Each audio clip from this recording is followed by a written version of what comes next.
नमस्ते ज्योतिराजाय विवेकानंद सूरये सच्चित् सुख स्वरूपाय स्वामी शुभ सन्ध्या। आज मंगलवार,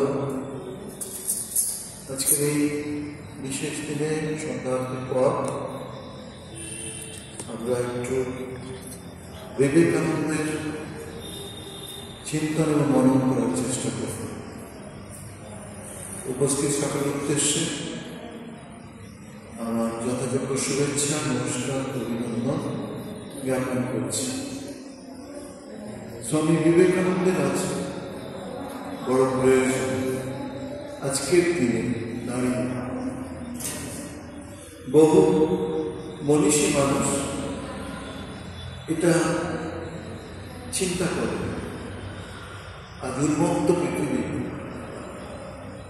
কাগজের নিউজ পেপার দেখলে বা টিভি বা ইন্টারনেটে যে সমস্ত নিউজগুলো আসে দেখলে এটা আমরা বুঝতে পারি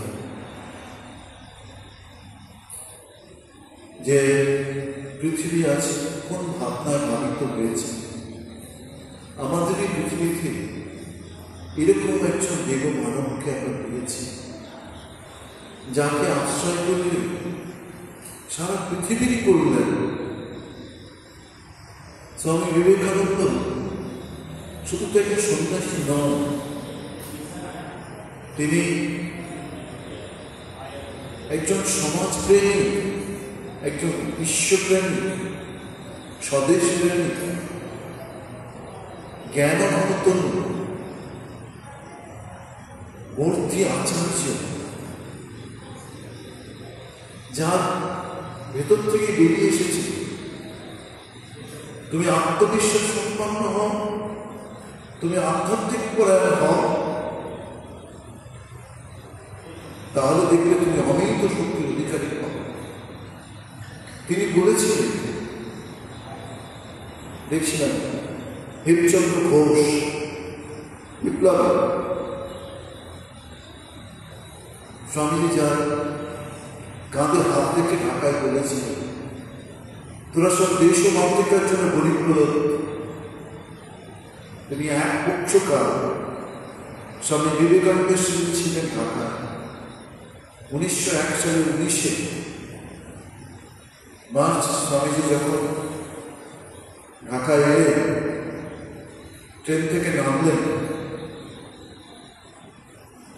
তখন থেকেই তিনি ভেবে উঠলেন যে কাকে দেখছি, তো আগ্নেয় গিরি। সত্যি তাই, সেই আগ্নেয়গিরির স্ফুলিঙ্গ বহু মানুষের মধ্যে প্রবেশ করেছে।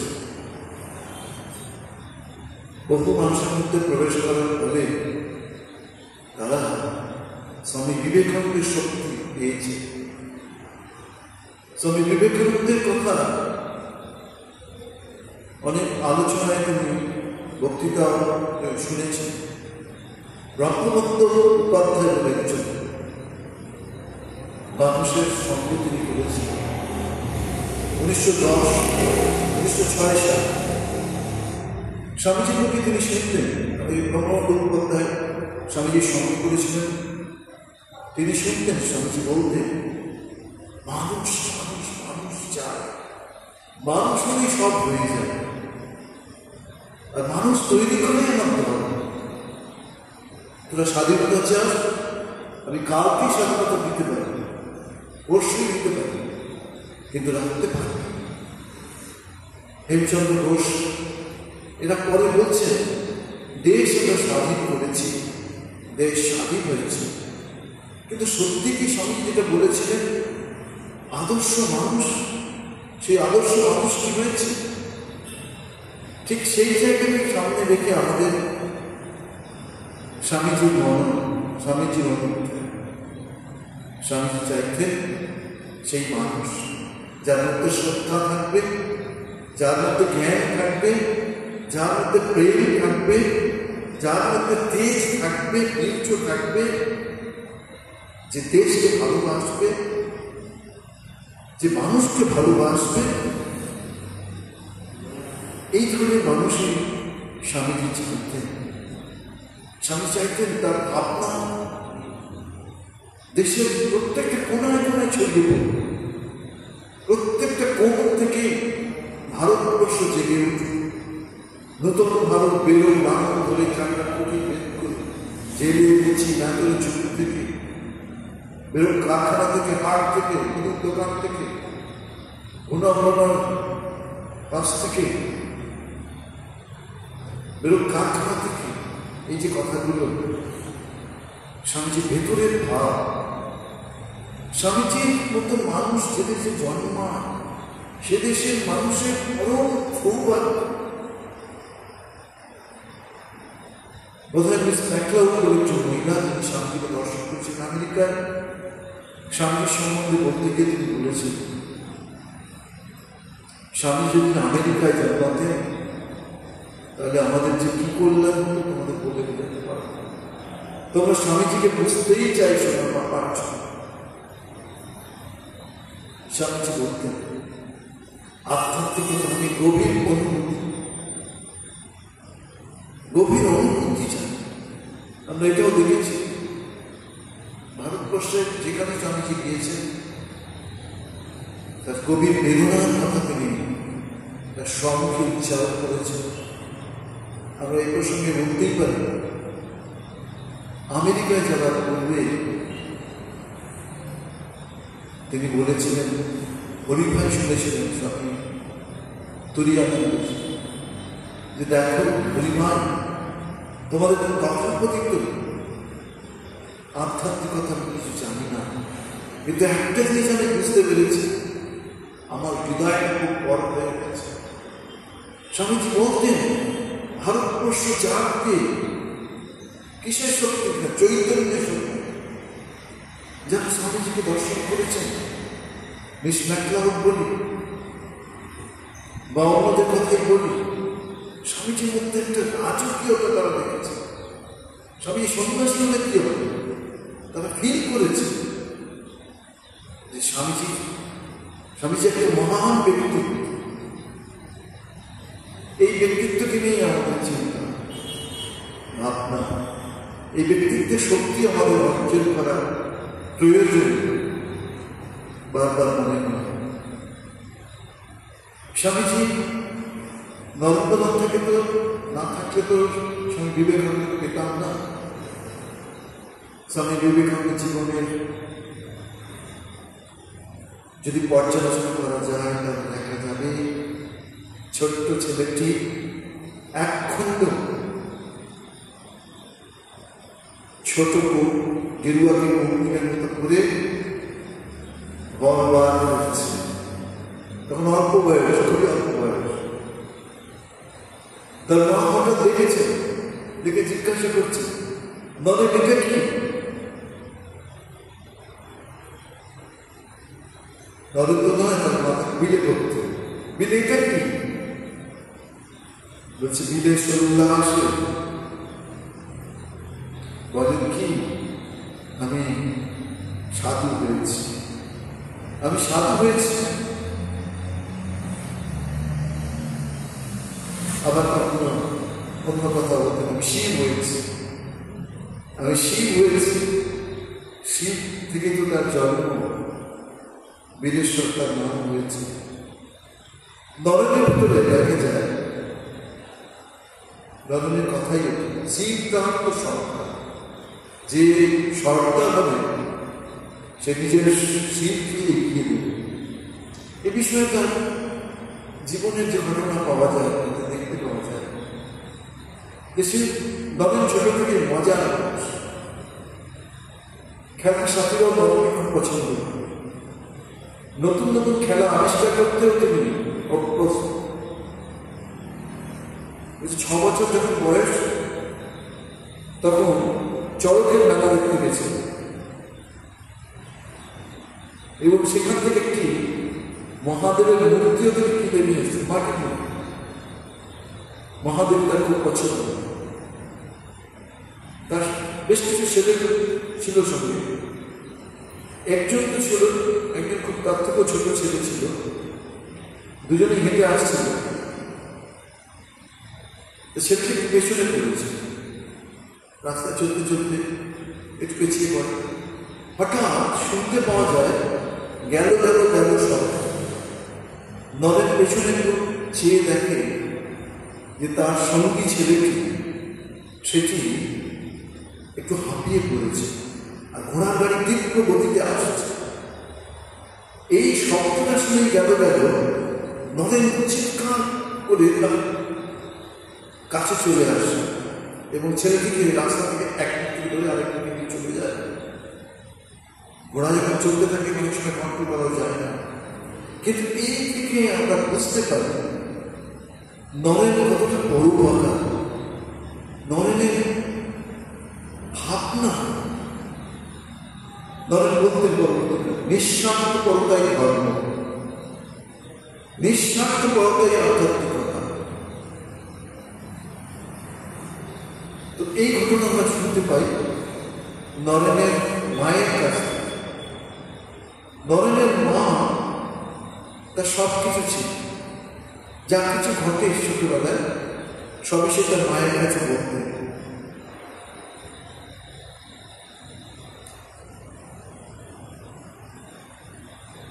মাকে বলা চাই তার মায়ের এই কথাটি খুব মূল্যবান। আচ্ছা, এই তো মানুষের মতো কাজ,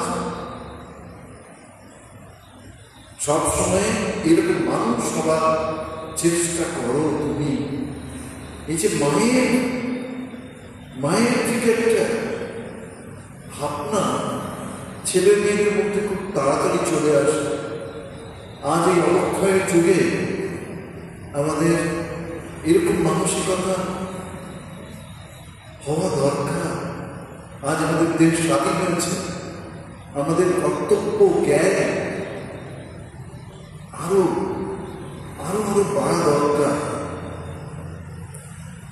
আমার বলছে আরো একবার অনেক ঘটনা আমরা রাখতেছি, যারা বড় হয় তাদের জীবনের আদর্শ শিক্ষা মানুষকে দিতে সুবিধের জন্যই অনেক কিছু ঘটে যায় তাদের জীবনে।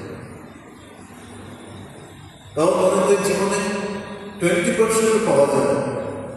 স্বামীজি নিজের কথা বড় একটা বলতেন না, যেটুকু অন্যের থেকে শোনা যায় সেইভাবেই পরবর্তীকালে নেওয়া হয়েছে। বলছে কড়ে বছর চেল্লা দেখতে গেছে বালক, প্রায় 20-25 জন বালককে নিয়ে গিয়েছি। খুবই সাধারণ ঘটনা, কিন্তু ছোট ছোট ঘটনা থেকেই মানুষকে চেনা যায়, বোঝা যায়। বলছে যে সব গল্প করে করতে করতে এগিয়ে চলেছে, গড়ের মাঠে কেল্লা দেখবে। হঠাৎ একটি ছেলে সে একটু পেছিয়ে পড়ে, বলে তার শরীরটা ভালো লাগছে, কিন্তু সময়টাকে অ্যাভয়েড করে, যেমন আমরা বলি ছাড়া তো একটু পথ হাঁটছিস তাই তো মনে হচ্ছে চল চল। তো নরেনের কিন্তু এটা শোনার পর তিনি ছেলেটার দিকে নজর রেখেছেন। একটা সময় দেখা গেল নরেনের পিছনের দিকে তাকিয়ে দেখে সেই তার সঙ্গীটি, যার শরীরটা ভালো লাগছে সে বেশ পিছিয়ে পড়েছে।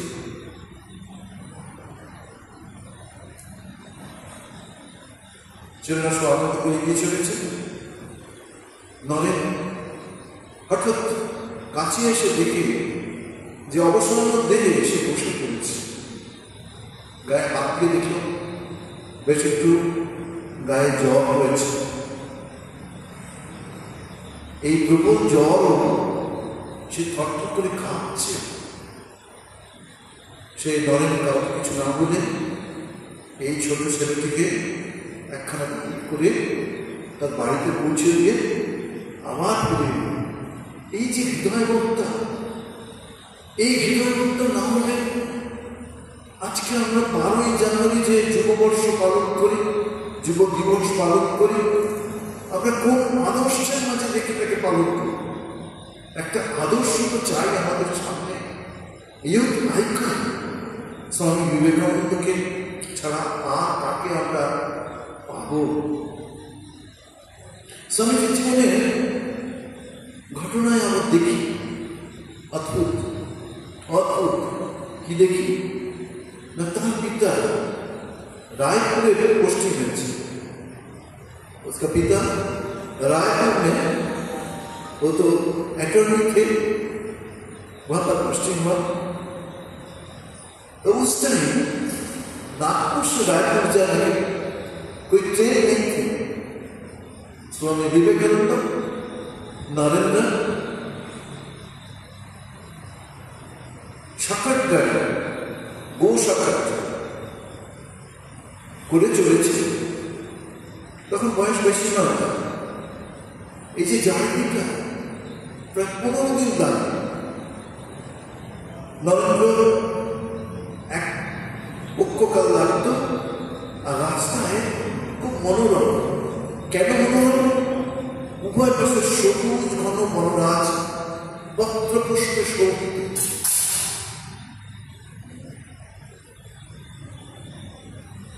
বনবিভঙ্গের কাকুটিও ঝিমিলি রব শুনতে পাবে। আর কখন স্পর্শী পর্বত চূড়া বা কলকল মিনা প্রবাহিতা পর্বত নির্জন, এগুলো দেখা যায়। একটা জায়গায় পর্বত শৃঙ্গদ্বয় প্রেমে অগ্রসর হয়ে বনপথকে স্পর্শ করে রয়েছে, এরকম জায়গা। কিন্তু ওখানে সেই ফাটলের মধ্যে উপর থেকে নিচ পর্যন্ত মৌমাছির চাক। যুগ যুগান্তর কবে থেকে আছে কেউ জানে না। আর কি অসাধারণ পরিশ্রম করে এরা এত বড় পাহাড়ের মুখে মৌমাছির চাক করেছে। এইটা দেখে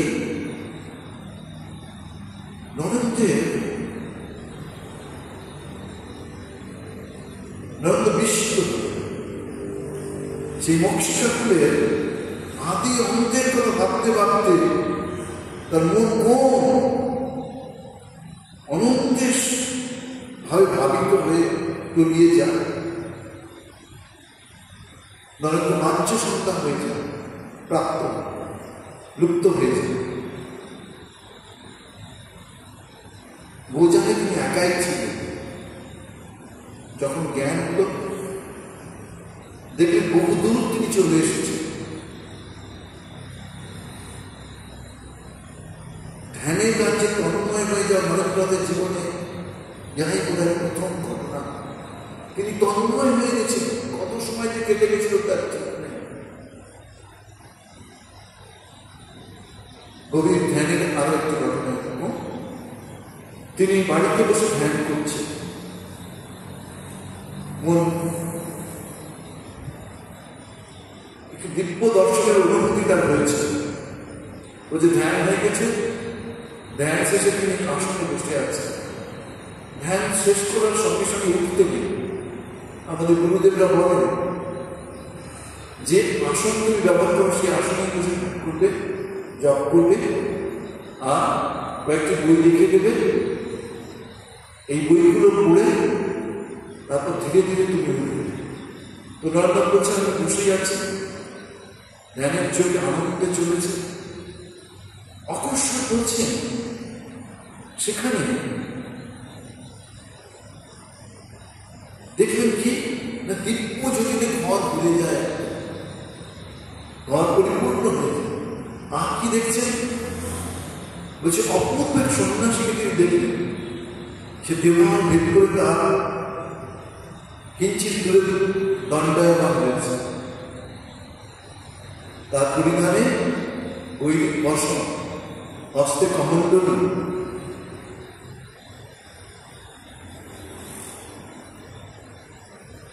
মুখমণ্ডল প্রশান্ত, সর্ব বিষয়ে উদাসীনতা বসত একটা অন্তর্মুখী ভাব। কিছু বলার জন্য যেন ধীর পদক্ষেপে এগিয়ে আসে, নরেন্দ্রের দিকে এগিয়ে এসেছে। নরেন্দ্র খুব ভয় পেয়ে গেছে। ভয় পেয়ে দ্রুত বেঁধে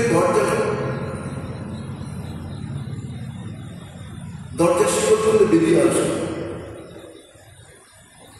এবং অপূর্ব সুন্দর তিনি আমার দেখবার জন্য খুব ব্যাকুল হয়ে আমার ঘরে আসলেন। কিন্তু ওই সময় এরকম তুমি আর দর্শন পেলেন না। আর কি সুন্দর সুন্দর মুখের ভাব। তিনি পরবর্তীকালে বলেছিলেন, আমার যতদূর মনে হয় আমি ভগবান তথাগত বুদ্ধদেবের দর্শন পেয়েছি। স্বামী বিবেকানন্দ মানে তার রেখে যাওয়া জীবন, বাণী, আদর্শ, শিক্ষা। স্বামীজি বই পড়লে স্বামী তুলিয়ানন্দ সময় বলছে যে মরে গেছে, সেও উঠে বসে, আর যে স্বামীজির কথা শুনবে সে উঠে এগিয়ে চলবে। তার ধর্ম হচ্ছে পরোপকারী ধর্ম, মানুষকে ভালোবাসাই ধর্ম, হচ্ছে পরপীড়নই পাওয়া। পরোপকার ধর্ম, শক্তি সাহসিকতাই তার ধর্ম, দুর্বলতা কামসতা পা। অনেক অল্প বয়স্ক ছেলেদের কাছে আসতে যুবক স্বামীজি তাদের ফিরে যেতে বলতেন। তারা তো সাধু হতে আসতে চেয়েছে। স্বামীজি বলতেন, তোদের লজ্জা করে না, তোদের দেশ পরাধীন, আর এখন সাধু হতে আসছিস, আগে দেশকে স্বাধীন কর, তারপরে সন্ন্যাসী হবে। আমরা এটা কল্পনা করতে পারি। पहले तुम देश को स्वाधीन करो, उसके बाद आओ सन्यासी बनो। স্বামীজির মুখ থেকে যে কথা বেরিয়ে আসে, স্বাধীনতাই ধর্ম, পরাধীনতাই পাপ, অপরকে ভালোবাসাই ধর্ম, অপরকে ঘৃণা করাই পাপ, ঈশ্বর ও নিজ আত্মাকে বিশ্বাস করা সন্দেহের পাপ, অভেদ দর্শন ধর্ম, এই দর্শনই পাপ। স্বামীজি মানে নিজের জীবন তৈরি করা, স্বামীজি মানে দেশের প্রতি অনন্ত ভালোবাসা, স্বামীজি মানে আমাদের দেশের কালচারকে অ্যাকসেপ্ট করা। স্বামীজি মানুষের দুঃখ দেখেছে, বেদনা দেখেছে।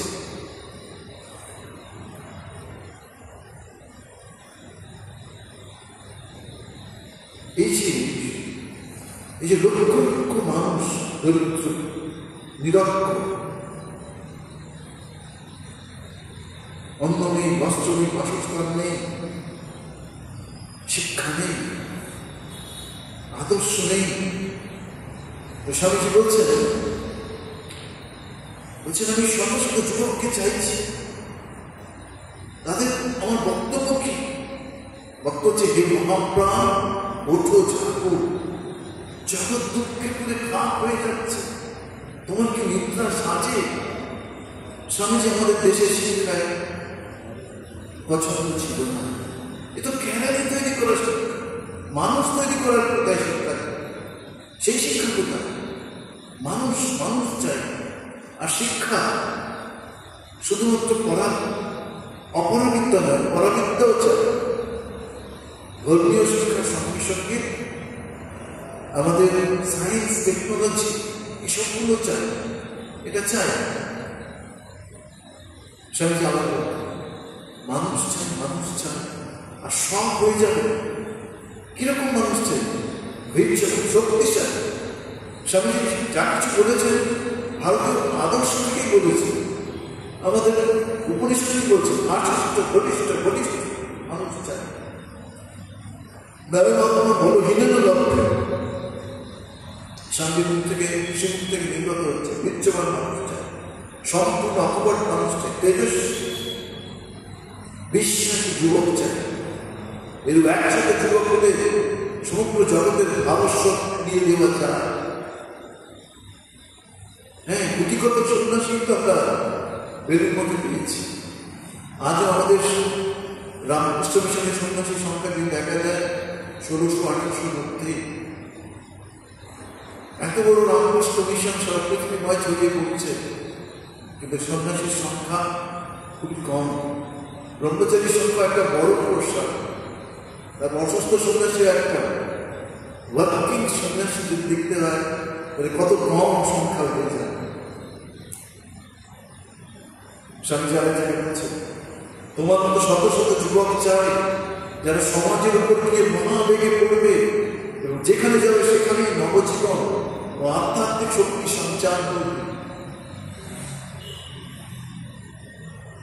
হেমচন্দ্র ঘোষ বলছেন, বিপ্লবী ছিল, যার কথা দিয়ে শুরু করেছে, যে স্বামীজি মুখে শোনা রঙ্গবন্ধু মুখোপাধ্যায় বা আমাকে অনেকে শুনেছে যে কি আগামী 50 বছরের মধ্যে ভারতবর্ষ স্বাধীন পাবে। তারপরে চায়না ইন্ডিয়া অ্যাটাক করতে পারে, তারপরে নিপীড়িত নির্যাতিত অসহায় শ্রমজীবী মানুষদের রাশিয়া চীন এইসব দেশ। স্বামীজির ভাবনা কি? স্বামীজি কি বলছেন? যে নিজেকে বিশ্বাস করবে সেই নাস্তিক। আমরাও স্বামীজির কথা আলোচনা করতে গিয়ে দেখি স্বামীজি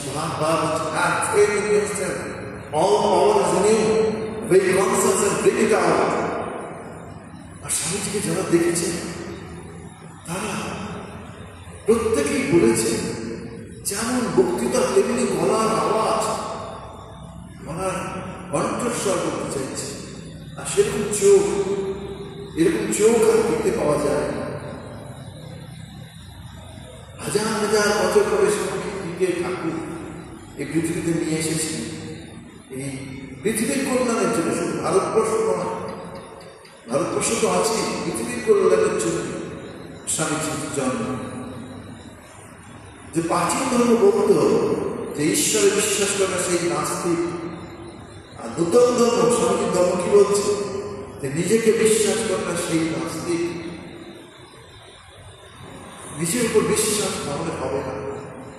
আমি দুর্বল, আমি পাপি, আমি পারবো না, আমি অযোগ্য বলতে বলতে নিজের ব্রহ্মের শক্তি কি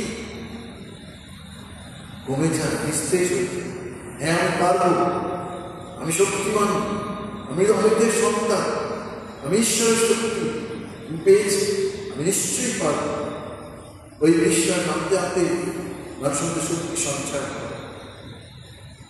স্বামীজি আমার কথা, এই আমার যুবক বন্ধুগণ,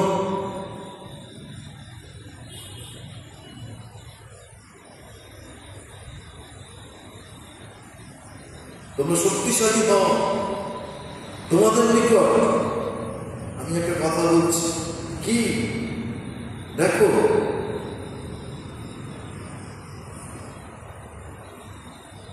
গীতা পাঠ অপেক্ষা তোমাদের ফুটবল খেলা দরকার। আসলে স্বামীজি বলতে চাইছেন আমাদের শারীরিক শক্তি ক্ষমতা যেন বাড়ে।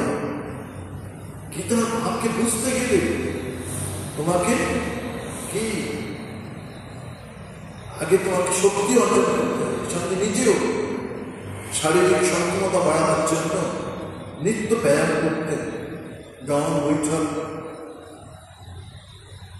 মার্বেল, লোহাস এসব তুলতেন। শোনা যায় বলছে যদি তোমরা ফুটবল খেলো তাহলে কি তোমরা স্বর্গের আরো নিকটে উঠতে হবে। আমার কিছু অভিজ্ঞতা আছে, সেটা থেকে আমি তোমাদের বলছি। ওয়ার্ল্ড টিচার স্বামীজি বলতে পারেন, তিনি সমস্ত কিছু যোগ্যতা আমাদের দেখিয়েছেন। স্বামীজি আরো ভাবনা কি আজকে দেখছিলাম, কি দেখছি, যদি তুমি ভারতবর্ষকে জানতে চাও, if you want to know India, read Vivekananda. রুমানুল্লাহ, যিনি একটি ফরাসি নোবেল পুরস্কার পেয়েছেন, তিনি রবীন্দ্রনাথের কাছ থেকে জানতে চেয়েছেন স্বামীজির বিষয়। রবীন্দ্রনাথ কবি, তিনিও নোবেল পুরস্কার পেয়েছেন। তো তিনি রোমানুল্লাহকে লিখেছিলেন কি না, if you want to know India, read Vivekananda. এই রোমানুল্লাহ স্বামীজি বই পড়েছিলেন স্বামীজি শরীর যাওয়ার 30 বছর পরে। তিনি বলছেন যে আমি সত্যি যেন তার লেখাগুলো থেকে শক্তি পাচ্ছি। আমরা পাইছি না কেন? সবাই আমাদের দেহ মন তৈরি হতে, দেহ মন তৈরি হলেই আমরা মহাপুরুষের কথা বুঝতে পারব। তো মহাত্মা গান্ধীও কিন্তু স্বামীজি বই পড়েছিলেন। তিনি বেলুর মঠে সাধুদের বলেছিলেন, বেলুর মঠে এসেছিলেন, পূজনীয় সন্ন্যাসী কিন্তু তার কাছে অনুরোধ করেছেন কিছু বলার জন্য। তিনি বলেছিলেন, স্বামী বিবেকানন্দের বই পড়ে देशर प्रति भालोबासा समस्त को वृद्धि पेती। स्वामी जी के किताब पढ़ के मुझे एक अनुभूति है कि देश प्रेम हजार इंक्रीज हो गया। ये स्वामी जी आशीर्वाद। तो महात्मा गांधी जी वे ये बात भी किया,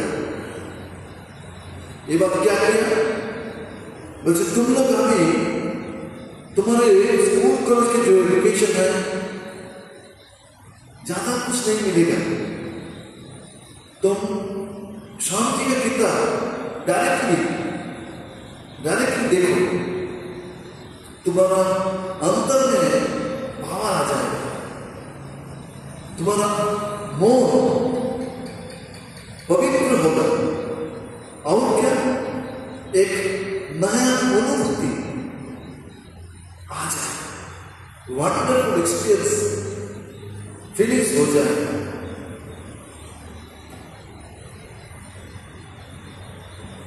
तो स्वामी जी যাতে আমরা আমাদের কালচারকে না ভুলি, আমাদের দেশের আদর্শকে না ভুলি, সেই জন্যই স্বামীজি লিখছেন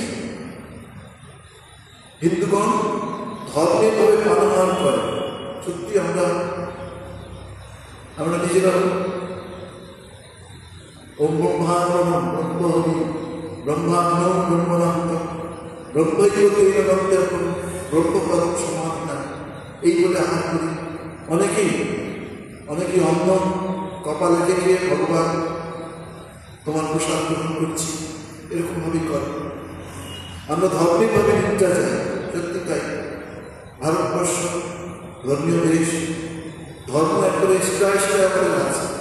আমরা রাজনীতির কথা না জানতে পারি, কিন্তু আমরা রাম লক্ষ্মণ সীতা महावीर कृष्ण राधा रानी ये सब हम लोग जानते हैं बचपन से।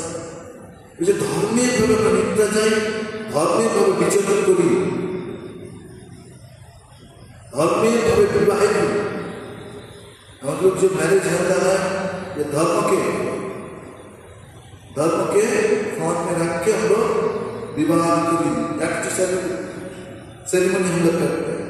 धर्मीय भावे दस्युवृत्ति कर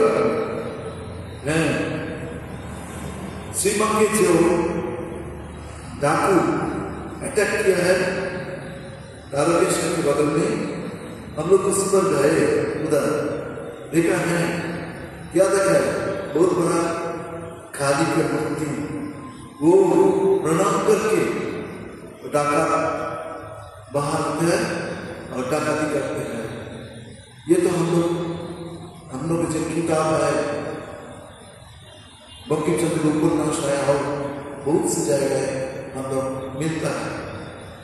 बच्चे धर्मेर भावे दस्युवृत्ति करो, प्रत्येक जाति पृथ्वी के उद्देश्य आदर्श है, एक एक देशेर एक एक भाव आदर्श থাকে। भारतवर्षेर आदर्श किन्तु युद्ध नয়, शांति, युद्ध नয় शांति। পৃথিবীতে উদ্দেশ্য আদর্শ থাকে, কিন্তু যে মুহূর্তে সেই আদর্শ ধ্বংসপ্রাপ্ত হয় সঙ্গে সঙ্গে জাতির মৃত্যু। যতদিন ভারতবর্ষ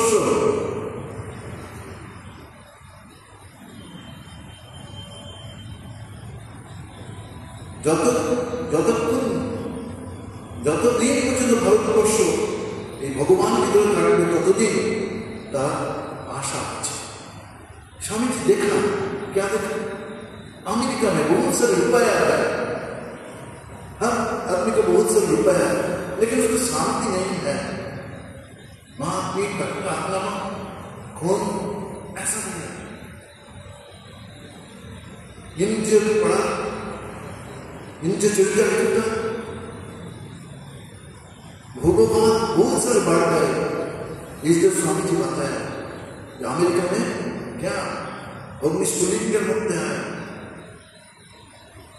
যে কোনো সময় এটা কি বাস করতে পারো, অর্থাৎ মহাযুক্ত হতে পারো। তাই হয়েছে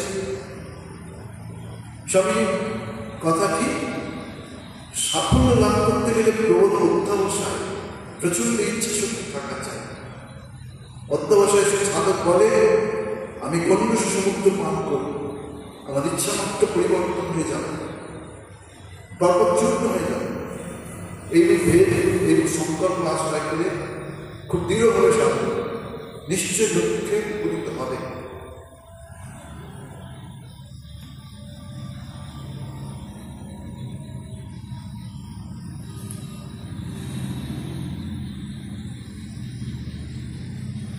স্বামীজির জীবন সত্যি আমাদের আদর্শ। যত আমরা স্বামীজির জীবন দেখব, তত আমরা শক্তিশালী হব, তত আমাদের হৃদয়ে উদাহরণ হবে, আমরা এগিয়ে চলার পথ খুঁজে পাব। যদি আমাদের মুক্তি পেতে হয়, তবে প্রকৃতিকে জয় করে তা পেতে হবে। প্রকৃতি থেকে পালিয়ে গিয়ে নয়। কাপুরুষ কখনো জয়ী হয় না। যদি আমরা চাই যে ভয়, বাধা বিপত্তি এবং ভক্ততা আমাদের সামনে থেকে দূর হয়ে যাবে, তবে আমাদের সেগুলোর বিরুদ্ধে যুদ্ধ ঘোষণা করতে হবে। সত্যি কি স্বামীজি এসব করতেন? হ্যাঁ, ঘটনাটি স্বামীজির পরিব্রাজক জীবন। স্বামীজি দুর্গা মন্দিরে প্রণাম করে বেরিয়ে আসছে, অনেকটা পথ এসেছে। হঠাৎ একদল বাদল স্বামীজিকে স্বামীজি দৌড়তে থাকে। বেশ কিছুটা দূরে দৌড়ে যাওয়ার পর কাছাকাছি কোনো একটা জায়গা থেকে একটি শব্দ ভেসে আসে, স্বামীজি আপনি রুখে দাঁড়ান। স্বামীজি সত্যি সত্যি সেই মানবদের বিরুদ্ধে রুখে দাঁড়ালেন। বললেন, ওইখান থেকে আমার শিক্ষা হয়ে গেল, আমি জীবনে ভয় পাইনি। যেখানে আমি সমস্যায় পেয়েছি, আমি নিজে রুখে দাঁড়িয়েছি। আমরা জানি তিনি মাইসোরের রাজা রাজপ্রাসাদে সত্য কথা বলেছেন, যা তার সভাসদ রাজা তাকে ওয়ার্নিং দিয়েছিলেন যে আপনি এরকম সত্য কথা সব জায়গায় বলার ঠিক না। বলছে, সে কি, আমি সন্ন্যাসী, আমি ভয় কিসে পাব? যা সত্য নয় আমাকে তাই করতে হবে। আপনি যদি সেরকম করে তৈরি না হন, রাজা বা তৈরি না হন, আপনার পুত্রকে আপনার সম্বন্ধে আমি বড় বড় কথা বলবো, এ কখনো সম্ভব। এই কাজ থেকে আমরা এরকম পাব। সত্যি দেখুন, স্বামীজি পাহাড়ি পথে চলেছেন, চড়াই উতরাই। একটা জায়গায় দেখছেন একজন মানুষ দাঁড়িয়ে পড়েছে। তাকে দেখেই তিনি বলছেন, আমি আর পথ হাঁটতে পারছি না স্বামীজি, মহারাজজি, আমি আর পথ হাঁটতে পারছি না। স্বামীজি এক মুখ দাঁড়ান। তাকে কি বললেন? একটা পেছন থেকে তাকিয়ে দেখুন, আপনি কত পথ পার হয়েছে। কিসের দ্বারা? ওই ছোট্ট দুটি পাহাড় সাহায্য। আর এই যে সামনের পথ, এই পথ আপনার কাছে কিছু নয়। আপনি এগিয়ে চলুন, এই পথের উপর আপনার পায়ের কাছে করে থাকবে। সত্যিই তাই। স্বামীজি নতুন সন্ন্যাস, নতুন চিন্তা, নতুন ধর্ম, নতুন আদর্শ, নতুন ভাব। সেই জন্যই তো যখন কাশীতে প্রমোদাদেশ মিত্র বলেছিলেন, স্বামীজির কাছে খবর এসেছে বড়রাম বসু মহাশয় শরীর ত্যাগের কথা, স্বামীজি খুব ভেঙে পড়েছিলেন। তো তাইতে প্রমোদাদেশ মিত্র তাকে বলেছিলেন, সন্ন্যাসীদের এরকম করা উচিত নয়। স্বামীজি কিন্তু বলেছিলেন, সে কি, আপনি কি বলছেন? সন্ন্যাসীর হৃদয় আরো বেশি অনুভূতি হওয়া দরকার। আরো হাজারো পুরী আমার গুরু হয়। স্বামীজি তার আপনাকে পরিষ্কৃত করতে কি আর যারা বলছেন, বহুজন হৃদয়, বহুজন সুখায় স্বামী সন্ন্যাসীর জন্ম। পরের জন্য গ্রহণ দিতে, জীবের জগৎভেদী খণ্ডন নিবারণ করতে, বিধবার অশ্রু মোচাতে, পুত্রকে বিধুরার প্রাণে শান্তিদান করতে, অক্ষয় পিতর সাধনকে জীবন সঙ্গে উপযোগী করতে, সকলে ঐহিক পারমার্থিক মঙ্গল করতে এবং জ্ঞানালোককে সকলের মধ্যে প্রসিদ্ধ ব্রহ্মশিল্পকে জাগরিত করতে জগতের সন্ন্যাসী জন্ম হয়েছে। স্বামীজির কথা, ভয়েস উইদাউট ফল, আমার শরীর চলে যাবে কিন্তু আমার শক্তি পৃথিবীতে কাজ করবে। যারা আমার কাছে প্রার্থনা করবে আমি তাদের শক্তি যোগাবো। স্বামীজি কথা বলেছিলেন যে আগামী 15টা বছর ঠিক এই রামকৃষ্ণ সংঘ কাজ করে চলবে জগতের কল্যাণে। কোনো শক্তি নেই এই শক্তিকে বাধা করতে। ঠাকুরের ভাব আদের চলুক, আমরা আরো শক্তিশালী হোক, আমাদের দেশ আরো সব থেকে সুন্দর হয়ে উঠুক, পৃথিবী শান্ত হোক। ঠাকুরের যে ভাব সর্বধর্ম সমন্বয় সেইভাবে গড়ে উঠুক। মানুষের ইচ্ছা মারামারি ক্রোধ থেকে বুঝতে পারুক যে সে দিব্য স্বরূপ, যে সত্যবদ্ধ আত্মস্বরূপ। এই ভাবটা যেন অন্যের মধ্যে দেখে তার জীবনটা করে নেয়, এই আমাদের প্রার্থনা। ও পরতত্ত্বে সদা রামকৃষ্ণ সমাখ্যায় যো ধর্ম স্থাপনত বিদেশ ওম শান্তি, ওম শান্তি, ওম শান্তি। শ্রীরামকৃষ্ণ।